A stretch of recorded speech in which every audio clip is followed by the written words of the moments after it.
The first thing I saw after 5 years in prison wasn't freedom, it was my wife sitting on my brother's lap.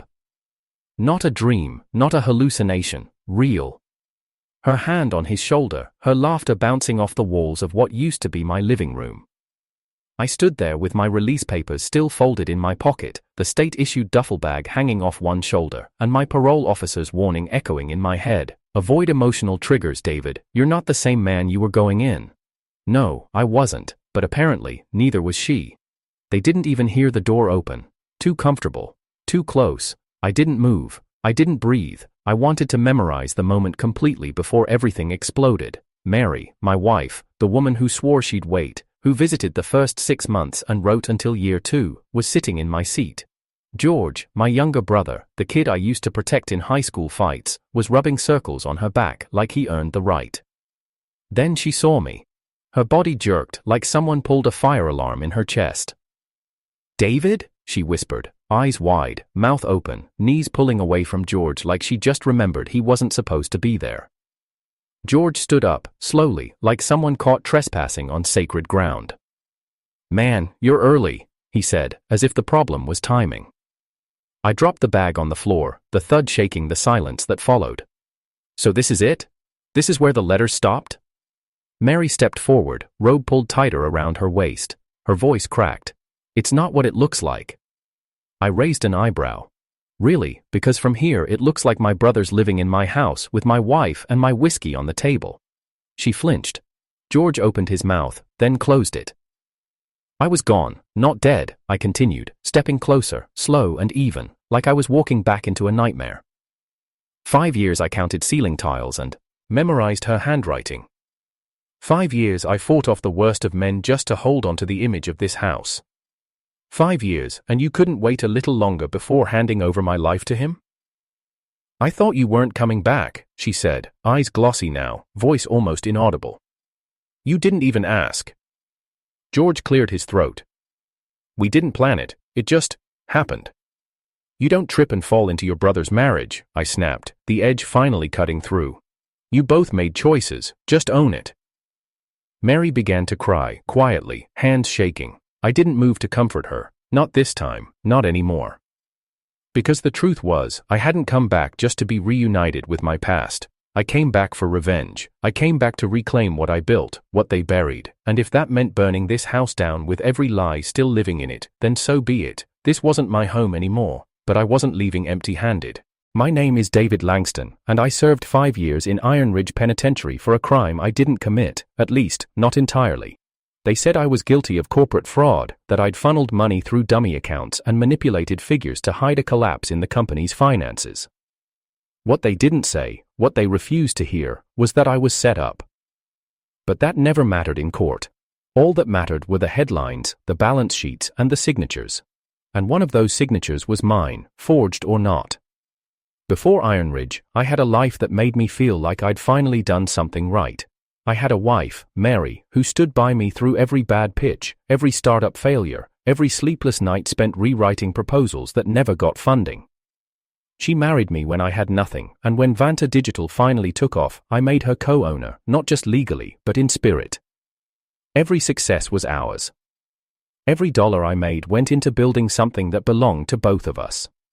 She was light in human form, blonde hair always falling over her eyes no matter how often she clipped it back. She laughed too loud at movies and always fell asleep with a book open on her chest. And when I was cuffed and shoved into the back of a police cruiser in front of our office, she ran barefoot down the street, crying my name, begging them to stop.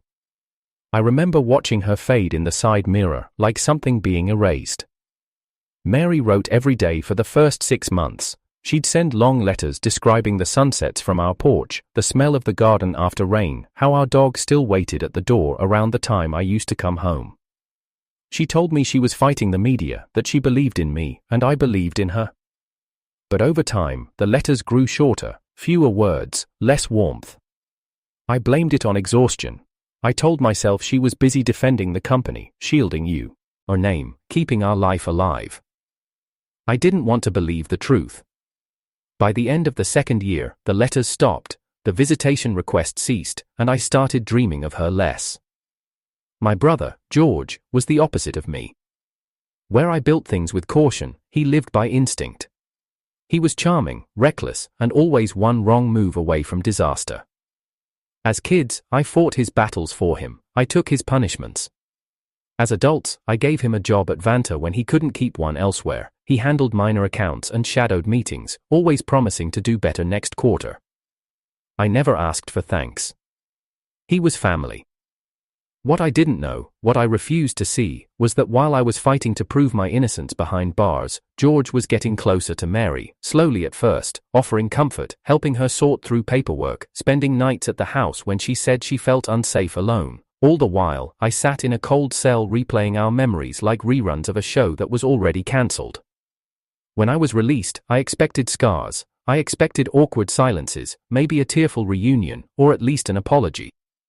What I didn't expect was to walk into my home and find Mary with George, their closeness more intimate than strangers would dare in the presence of the man they'd betrayed, and that's when something inside me didn't just break, it calcified. I wasn't the same David who went in. I wasn't the man who believed that love could outlast anything. Prison taught me patience, yes, but it also taught me that silence can sharpen into blades, and betrayal doesn't always come in grand explosions. Sometimes, it seeps in like water through cracks you never noticed. When Mary saw me standing in the doorway, it was as if time froze. Her eyes locked with mine, and for a moment, we were back in that courtroom, back when she sat behind the defense bench, silently clutching her hands as I was sentenced. I searched her expression for guilt, regret, even love, but what I saw was panic, not remorse, not sorrow, panic that the ghost of her past had returned with skin on. George stood beside her like a child caught stealing, unsure whether to speak or stay silent. I didn't give either of them the dignity of questions. I walked upstairs, saw the room we used to share stripped of me, new bedsheets, new photos, no trace of David Langston. I slept in a motel that night, the kind that smells like cigarette filters and old regrets. I stared at the ceiling for hours, playing a game with myself, counting how many lies it must have taken to build the version of reality they now lived in. Over the following weeks, I started making moves, quiet ones. I still owned partial rights to the company. Even after the scandal, Mary never removed my name from the charter. Maybe she thought it would make her look loyal.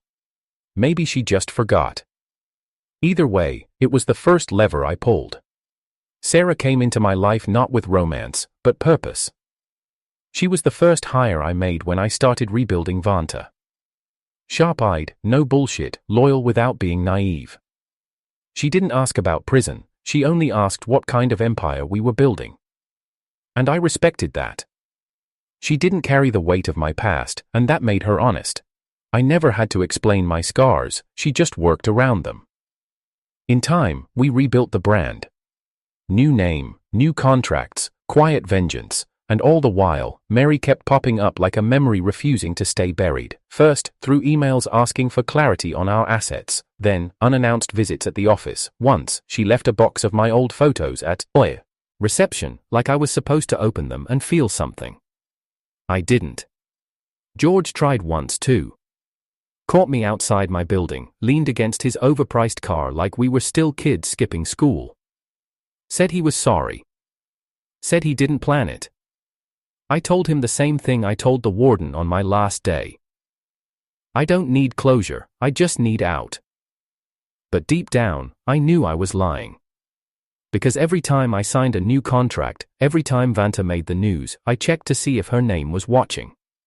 You can't spend 5 years imagining a life with someone and not feel the sting of being replaced. You can't train your soul to return to someone's arms, only to find they were already full. And yet, I didn't burn with rage, I didn't crave revenge like fire. No, what I wanted was something colder. I wanted her to see me thrive without her. I wanted her to regret every day she didn't believe in me. I wanted George to realize that even with the woman he stole, he'd never be me. I built a life from ashes. I made wealth from exile, and I kept Sarah close, not as a replacement, but as proof that loyalty still existed somewhere in the world. So if you ask me who I am now, I won't say ex-con, I won't say victim. I'll say this, I'm the man who lost everything, and then built better. Brick by brutal brick. The first time I realized Mary wasn't done with me, not emotionally, not strategically, was 2 months after my quiet return to the business world. We'd just finalized a 7-figure rebranding contract with a luxury car manufacturer, and Sarah and I were celebrating over coffee in the corner conference room. She had a habit of working with her shoes off, curled up on the sofa like she owned the place, and I'd grown strangely used to the soft hum she made when reviewing client decks. That's when the front desk called. "There's a Ms. Langston here, she says it's urgent." The name stung. Not because she used it, she was still legally entitled to it, but because hearing it aloud, attached to her again, felt like someone tugging on a stitch that hadn't healed. "I'll handle it," I said to Sarah. She looked up, reading my expression in full. "Want me to stay?" "No, this one's mine." Mary was in reception, dressed too formally for someone who used to wear flannel to weekend brunches. Her heels echoed even on carpet, her posture too stiff, too polished, like she was wearing armor.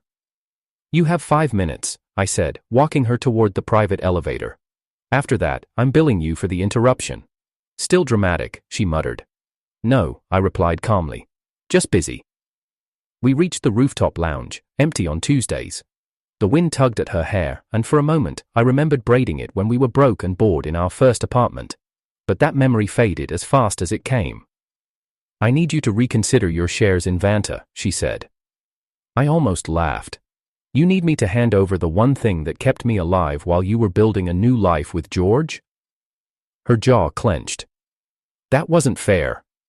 "What part? You dating him? Or you hiding it until I walked through the door?" She stepped closer. "You don't understand what it was like. You left a hole, David, one I didn't know how to fill." "I didn't leave, I was locked away for something your lawyers could have disproved in 6 months if you'd tried." She blinked fast. "You think I didn't try?" "No," I said flatly. "I know you didn't." Silence fell between us, broken only by the wind and the low hum of traffic several stories below. Mary took out a folder from her purse. "The board is considering dissolving your voting power. They claim you're interfering with the company's original mission. George is pushing it." I raised an eyebrow.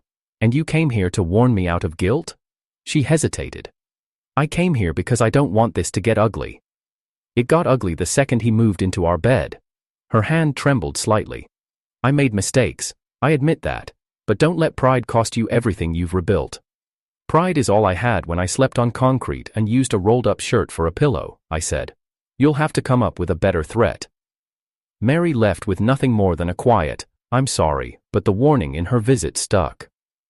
That night, I called Sarah to the office long after hours. She arrived in sweats and a ponytail, no makeup, eyes alert. "Something happen?" "Legal team needs to prep," I said. "George is going for my shares." She didn't flinch. "Then we fight back." And we did. Over the next 2 weeks, we fortified every contract, documented every approval, and reassessed every vulnerable clause. Sarah brought in a former litigator friend from Yale. I scheduled press interviews. We were ready for war. But war never arrives the way you expect.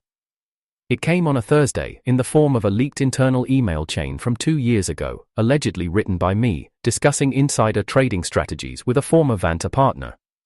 The email was sent from a ghost account, the writing style eerily close to mine. The subject line, "Keep Mary out of this." Within an hour, it was trending on business news blogs. Sarah slammed the laptop closed. "You didn't write this." "No," I said, "but someone wants the world to think I did." Mary, or maybe George, or maybe both. The board scheduled an emergency hearing. Investors froze funding, clients backed out of 3 projects. One publication called it, "David Langston's second fall from grace." And just like that, the world that I built brick by brutal brick began to wobble. Sarah worked around the clock. I barely slept. We dug into the server records, traced metadata, interviewed old partners, and that's when it hit me. George had access to my backup accounts. He was the one I trained years ago when Vanta was a garage operation and passwords were still scribbled on post-it notes. I knew it was him. I just had to prove it. But proof wasn't the hardest part. The hardest part came when Mary showed up again. This time, at my apartment. She looked tired, not from makeup or heels, from something heavier. "I didn't know," she said before I could even close the door. "No?" I asked, keeping my hand on the frame. "Because it's suspicious how often trouble follows your name lately." "I didn't know George was going to do that," she whispered. I told him not to touch you. Not like this. My laugh was hollow.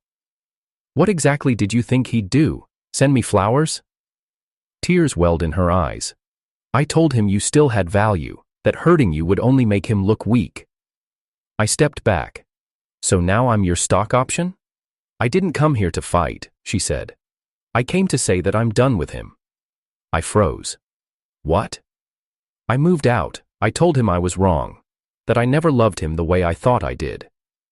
My breath caught for a second too long. And now you want what? My forgiveness? No, she said softly. I want to help. I stared at her, disbelief coating every inch of my face. You want to help me? Fix a reputation you helped break. You want to undo a betrayal you orchestrated. You want to be on my side now that your new life turned out to be rotten at the core. She swallowed hard. Yes. And what makes you think I'd let you near my world again? Her voice cracked. Because despite everything, I still love you. The words didn't land like they used to. Not like fire, more like dust, dry, weightless, easy to brush off. I stepped aside. If you want to help, testify. Tell the board the email's fake. Admit the timeline. Clear my name. She nodded. I will. And then? I asked. She looked up, tear-streaked. Then I'll leave, for good. I closed the door behind her, unsure whether I felt relief or dread. Because love used to mean everything. Now it meant leverage. And I wasn't sure which version of Mary I hated more, the liar who replaced me, or the one trying to redeem herself when it was already too late. But one thing was clear, this wasn't just about justice anymore. It was about deciding which betrayal was the real crime, the one that sent me to prison, or the one that welcomed me back with a knife already in my back. Some nights, I can still hear the clank of the prison door behind me, the sharp metallic slam that always felt too final, even though I knew it would open again someday. I hear it in my dreams, just before I wake up in a cold sweat, my fingers digging into the mattress like I'm bracing for the sound that meant no one was coming for me. Not Mary, not George, no one. Even now, free and dressed in tailored suits, leading meetings and shaking hands in marble floor offices, there's a part of me that still stands barefoot on concrete, listening to that door. It's not easy explaining how betrayal stains your bones, how it rewires you. I don't flinch at gunshots on TV or the sight of blood, but a ringtone that sounds like Mary's old phone, that makes me pause. When Mary showed up again, this time offering help, whispering apologies, standing in front of me like a ghost pretending to be human, it didn't hit me like a miracle, it hit me like a test. I didn't know what terrified me more, the idea that she might be telling the truth, or the possibility that I might still want to believe her. I remember staring at her signature on the testimony she filed, acknowledging George's involvement in the forged emails, clarifying the timeline, absolving me. I read every word 3 times. Not because I didn't understand them, but because I needed to believe that somewhere, in the ink, was a sign of sincerity. A flicker of the Mary I used to know. But even as I held that paper, I couldn't stop asking myself questions I had no business asking. Did she ever truly love me, or was I just a stepping stone? Was I the safe bet until George became the easier one? Was there ever a version of us that wasn't built on convenience? And then the worst one, if she begged me now, if she said she wanted us again, would I say no? I wanted the answer to be yes. I wanted to say I was done, finished, healed, but I wasn't, not completely, because this wasn't just about her cheating, it wasn't even about her silence while I rotted behind bars, it was about the fracture she left in me.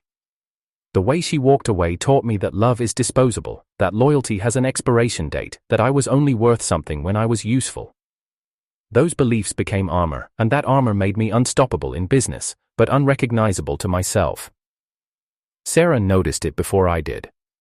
You don't trust anyone anymore, she said one night, when we were going over redesign pitches well past midnight. I looked at her, eyes tired. Should I? She didn't answer, but the silence was enough. She wasn't wrong. Even when Mary helped clear my name, I didn't feel gratitude, I felt suspicion. Why now? Why not sooner? Why at all? Was this redemption, or was it just another performance? The day after the board reinstated my full ownership rights, I sat alone in my office and stared at the skyline. I should have felt victorious. Instead, I felt hollow. What's the point of winning if the person you once imagined celebrating with is the reason you bled in the first place? What's the point of clearing your name when the people who ruined it still carry your memories in their pockets like they earned them? My team threw a party that night. Sarah pulled me into a toast. Everyone laughed, clinked glasses, shouted over music. I smiled. I played my role. But in the restroom mirror, I looked at a stranger, not because I had changed, but because I couldn't tell if this version of me was the better one, or just the one who survived. I tried to go on a few dates, nice women, smart, sharp, but every time I sat across from someone new, I found myself calculating escape routes, wondering when they'd leave, what piece of me they'd take with them when they did. I wasn't healing, I was coping. There's a difference. And then came the message. From Mary. One line. I don't expect forgiveness, but I do still think of you. I stared at it for hours. Not because it changed anything, but because I hated how it made me feel. Like a small part of me, some desperate, broken fragment, still wanted her to choose me, still wanted the validation that came too late. But I didn't reply, not out of strength, out of fear. Because I knew if I opened that door again, even just a crack, she'd slip through it. And I didn't know if I was strong enough to shut it twice.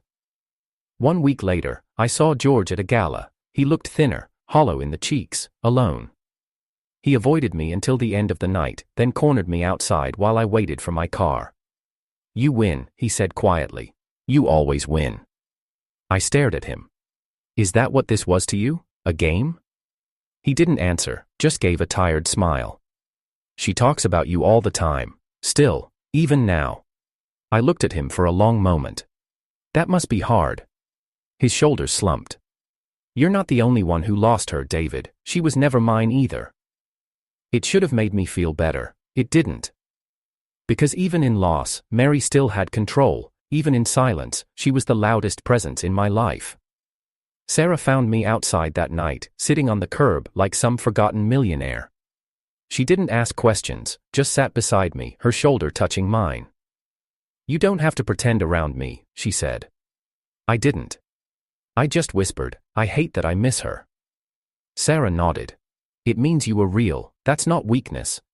I hate that I don't know who I am without that pain anymore. Sarah looked at me gently. Then maybe it's time to find out. And that was the first time I realized I hadn't been fighting to move on. I'd been fighting to prove that I didn't need to. But maybe I did. Not because I wanted to forget Mary, not because I forgave her, but because I deserved to be more than the sum of what she broke. I walked into my building that night, took out the old wooden box where I'd kept our wedding bands, and finally threw them out. Not angrily, not dramatically. Just, finally. Closure isn't always a door slamming shut. Sometimes, it's the quiet click of you locking it from the inside, and walking away. It started with a rumor, quiet, unconfirmed, passed through the grapevine by a mutual acquaintance of Sarah's from her former firm. At first, I brushed it off. The kind of whisper that thrives in executive circles bored of their own scandals, but when the second source dropped the same name, this time with specifics, my hands froze on the laptop. Mary was planning to file a lawsuit, not against me, against Vanta. The grounds: intellectual property infringement. The claim? That key design frameworks, ones she allegedly co-developed with George while I was in prison, had been stolen and used without compensation. I stared at the screen as the blood in my veins ran cold. She wasn't just trying to claw her way back into relevance, she was trying to brand herself as a co-architect of my entire post-prison empire. She wouldn't dare, Sarah said, when I told her. She would, I replied, because she thinks I still won't fight her in public. And to some extent, she wasn't wrong. I had spent years carefully keeping our history buried. Never once had I dragged her name through the dirt, even when she deserved it. I never mentioned her in interviews, I never corrected assumptions. The world believed she disappeared when I was arrested, and I let them believe it. But now, she was counting on that silence to be my weakness. I had Sarah reach out to our legal team immediately. Within 48 hours, we confirmed the pre-filing, an intent to sue notice with her name and George's attached. The document claimed that while I was incarcerated, Mary and George had been holding together the intellectual foundation of Vanta, designing branding systems and client acquisition templates that I later used without consent. The audacity made my jaw tighten. George couldn't even spell intellectual property 2 years ago, let alone file for it. But this was coordinated. They had screenshot OTAs, photos of old sketchbooks, even email drafts from George's personal inbox claiming they worked late nights shaping the Vanta framework. It was fabricated, all of it. But lies with good presentation can be fatal in court. Sarah and I pored through every document, every time-stamped file, every line of code. We knew we had to prove not just that their claims were false, but that they were the ones infringing on my work. Then we found it. Buried in an old server backup from 2018, 6 months before I was arrested, was a digital blueprint titled Vanta Systems Alpha. The metadata, authored by me in a private folder George never had access to. Sarah unearthed it after 6 hours of searching. She looked at me, wide-eyed. "You wrote this, before the collapse." "I wrote it when Mary was sick," I whispered. "She had that flu that knocked her out for a week. I worked on it every night in the guest room so she could sleep. And just like that, we had what we needed." But then the real twist hit. Not in court, not in the press, in my inbox. A private email from Mary. Subject line, "I didn't want this." The message was short. "I told George to stop. He wouldn't listen. I never filed it, I only reviewed it. But now it's moving forward, and I don't know how to make it stop without turning him in. I thought you should know. I'm sorry." I read it again, then again. Sarah walked in. "Everything okay?" I nodded once, then turned the screen toward her. She read it in silence. "So she's still trying to play both sides," she said flatly. "She's scared," I replied. "She's dangerous," Sarah corrected. "You keep hoping she'll do the right thing, but every time she gets close, she does the worst one instead." I hated how true that was. Because this wasn't the first time Mary danced on the edge of betrayal and remorse like it was some kind of performance art. She always got just close enough to apology, just far enough from consequence. And once again, here I was, staring at a message that only existed to cleanse her conscience, not clear my name. Sarah stood there, waiting for me to say something decisive. I didn't. Not because I didn't want to, but because a part of me still remembered Mary tracing her finger around the edge of my coffee mug every morning. I remembered the sound she made when she fell asleep reading, the way she used to cry after movies and pretend she wasn't. Those fragments didn't disappear. And that's the worst part of betrayal. It doesn't always kill love. Sometimes it just makes it unrecognizable. I stared out the office window, the city alive below us. "I'm going to end this," I said. "How?" "Not with lawyers." Sarah stepped back. "David, I want the truth in public, no more hiding, no more silence. If she wants to weaponize our history, then I'll put the whole thing under a spotlight so blinding it burns the lies off her skin." Sarah didn't argue. She knew I was past reason, and maybe I was. But when someone rewrites your legacy with the same ink they once used to write you love letters, there's only so much dignity you can hold on to before you fight fire with fire. That night, I sent an invitation to the most watched talk show in the city. Live, unfiltered, one-on-one. I'm ready to tell the real story of Vanta. And in doing so, I wasn't just calling her bluff. I was preparing to destroy the last thread connecting me to the version of myself that still loved her. The studio lights were hotter than expected, my palms were dry, though I hadn't stopped moving them since I stepped onto the set. The audience behind the cameras waited in tense silence. Across from me sat the host, neutral, professional, sharp-eyed. And beside him, seated in the guest chair opposite mine, was Mary. She looked elegant, cold, her hair tied up, a navy dress hugging her frame. Her eyes didn't meet mine, not once.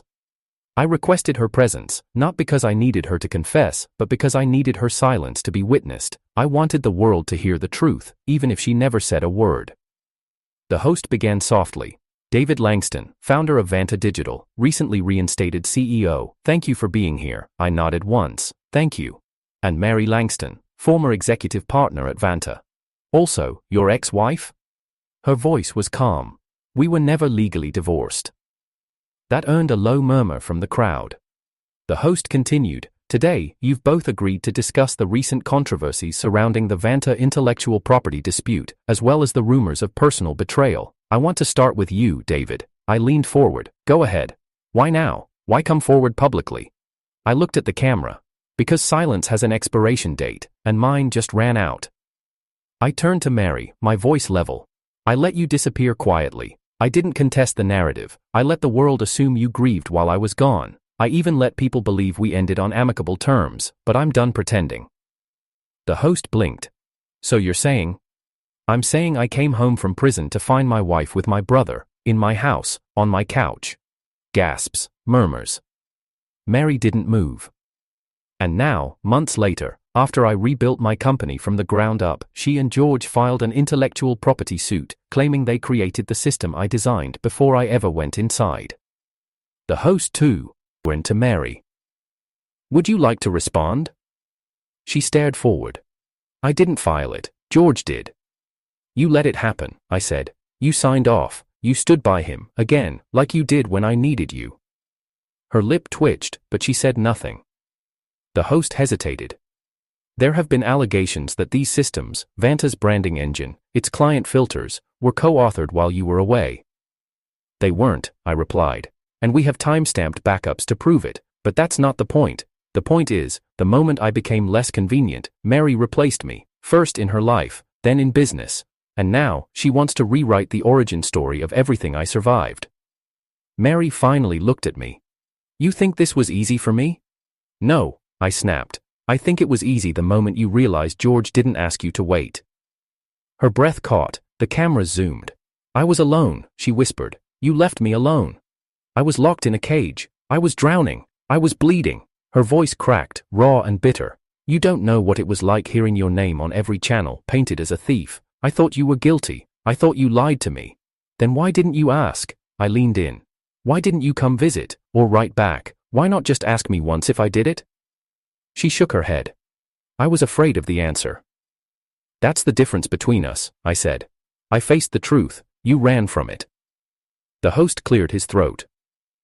Mary, can you explain your involvement in the recent lawsuit? She hesitated. George forged my co-signature. I blinked. Excuse me. She turned to me fully now.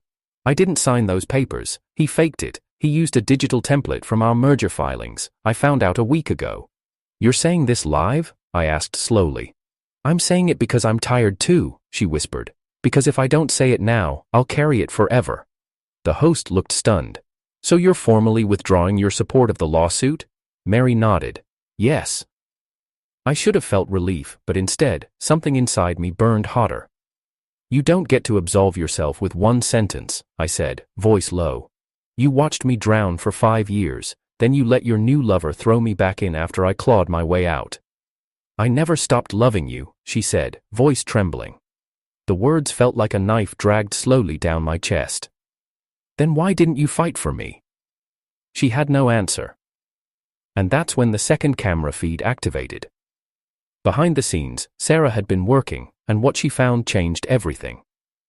The host turned to the screen. We've just received verified footage from George's private server, submitted by an anonymous source. On the screen, George in a private Zoom call with 2 lawyers.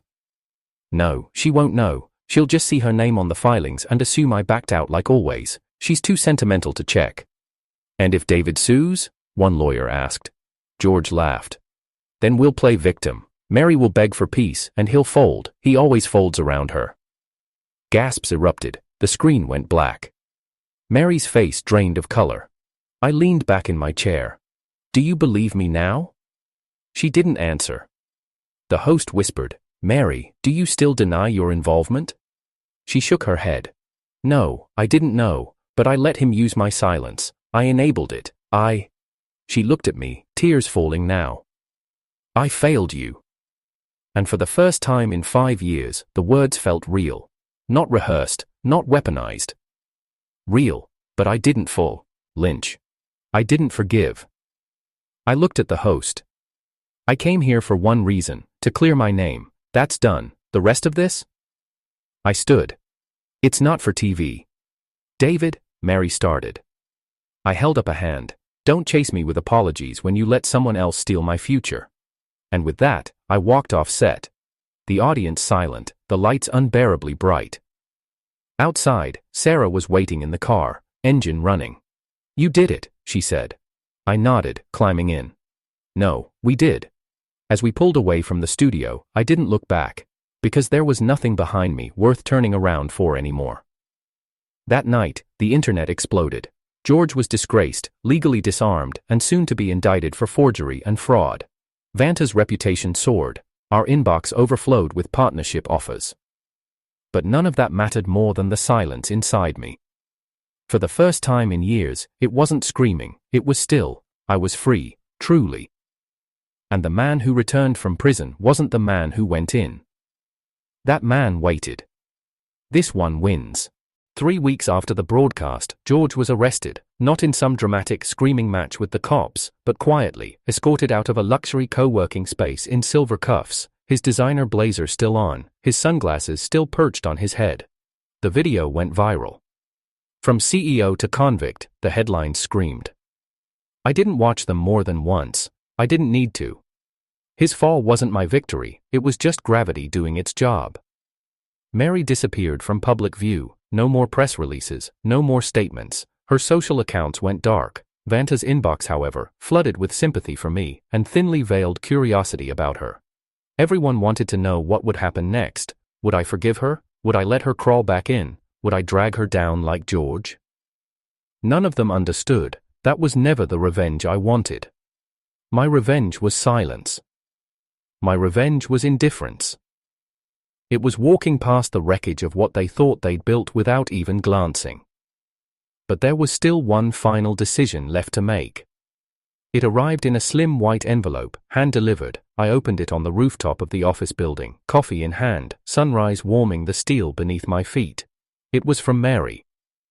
One page, handwritten. David, I know I don't deserve anything more from you. But I wanted to thank you for not destroying me publicly, for not dragging my name through the mud even when you had every right to. I watched the interview back, I saw myself from the outside, and I finally understood what you'd been carrying. I'm leaving the city. The company George and I tried to start has crumbled, and I've sold my shares in Vanta's original charter back to your board, at a loss. I didn't want the money. I know it doesn't fix anything, I know it doesn't mean I get to be in your life, but for what it's worth, I hope you find peace. Mary, I folded the letter once and slid it into the inner pocket of my coat. I didn't throw it away, I didn't frame it either, I just kept it, like a scar. Later that day, I walked into the executive boardroom at Vanta. The room went still when I entered. All eyes turned to me, not just because of who I was now, but because they were waiting for the last thread to be cut, the one binding us to the past. I want full structural separation, I said. Vanta will no longer be connected to any legacy equity attached to Mary or George Langston. If we're going to grow, we do it with clean hands. There was a beat of hesitation, then unanimous nods. Approval. Sarah handled the legal logistics with ruthless precision. When she was done, she handed me a pen. It's yours, fully, again. I didn't hesitate. As the ink dried, I felt it. That deep, quiet release, the kind that doesn't come from shouting or courtroom battles, the kind that comes when your enemy loses access to the one thing they craved most, your reaction. That night, I hosted a private event on the top floor of the Vanta building. Just 50 people, colleagues, partners, the ones who stayed through the storms.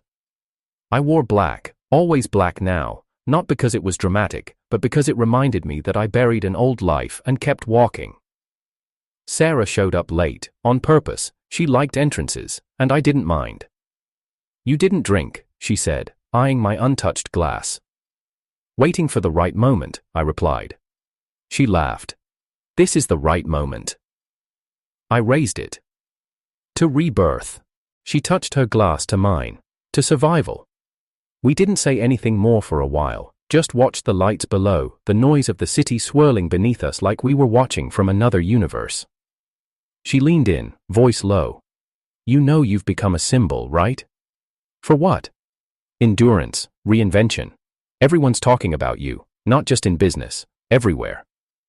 I shook my head. I'm just a man who got betrayed and didn't stay broken. Exactly, she said. You're what everyone hopes they'll be, but don't believe they can. I looked at her, and for the first time, I let myself really see her. Not as my right-hand strategist, not as the loyal operator who helped me navigate hell, but as the person who had been there, quietly and completely, even when I had nothing left to give. I don't know who I'd be if I hadn't met you, I said. Sarah didn't blink. Then it's a good thing you did. We didn't kiss. We didn't need to. Some connections don't explode, they settle in your bones like truth. The next morning, I stood outside the courthouse where I'd once been sentenced, a different man now, better dressed, sharper, but still haunted. I wasn't there for drama, I was there for the final document. I had decided to file for divorce, finally, clean, quiet, no media circus, no theatrics, closure on paper. It didn't hurt like I thought it would, signing the line where it said Mary's name used to carry weight, now, it just carried finality. I walked out into the sun and breathed, no ghosts, no guilt, only air. Weeks passed, Vanta expanded into Europe, Sarah was promoted to partner, the staff grew by 20%. We hired former inmates as part of a new rehabilitation initiative I funded personally. I wanted to give second chances to people who deserved them, because I knew what it meant to be left behind. One afternoon, while reviewing expansion reports, I got a call for a scene on an unfamiliar number. I let it ring. Then curiosity got the better of me. It was Mary. Her voice was softer than I remembered. I know I said I'd stay away, I heard about the rehabilitation program. That's incredible, David. Thank you. A pause. I meant what I wrote, she said. I hope you find peace. I already did. Another pause. Goodbye, David. And then the line went dead. I stood there, staring at the phone. No sadness, no ache, just silence. Peaceful, like the quiet of a calm sea after a long storm. That weekend, Sarah and I flew to Venice to meet new clients. The city was warm, drenched in gold. While walking through the canals, she took my hand, first time, no hesitation.